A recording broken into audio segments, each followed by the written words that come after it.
No matter where you look, Canadians are turning to devices more than ever before, and the federal Liberals have looked to cash in through a digital services tax. The law came into effect in 2024 as part of a global effort. It would apply to tech giants like Google, Amazon, and Meta.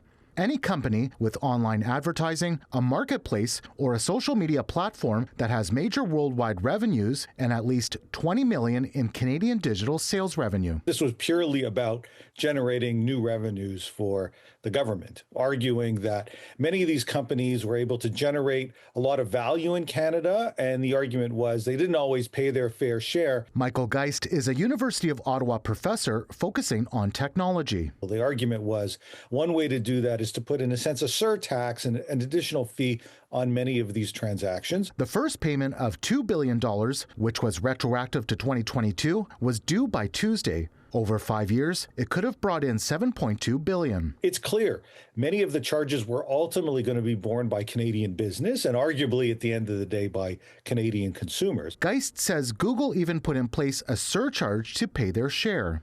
U.S. President Donald Trump called off trade talks on Friday over the tax. Prime Minister Mark Carney says he spoke with Trump late Sunday.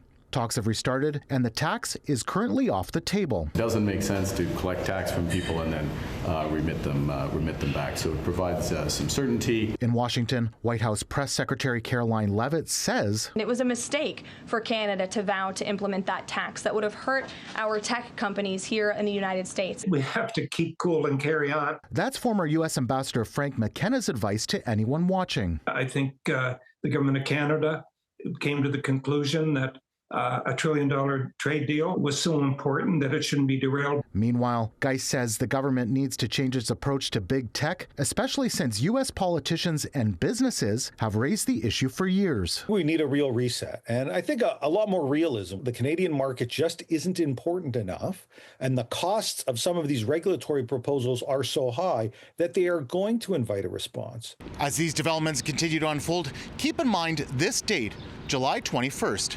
That's when Prime Minister Mark Carney and President Donald Trump said they wanted to have a trade deal in place. But of course, if there are any surprise issues that come up, we'll have all that for you at citynews.ca. In Toronto, Nick Westoll, City News.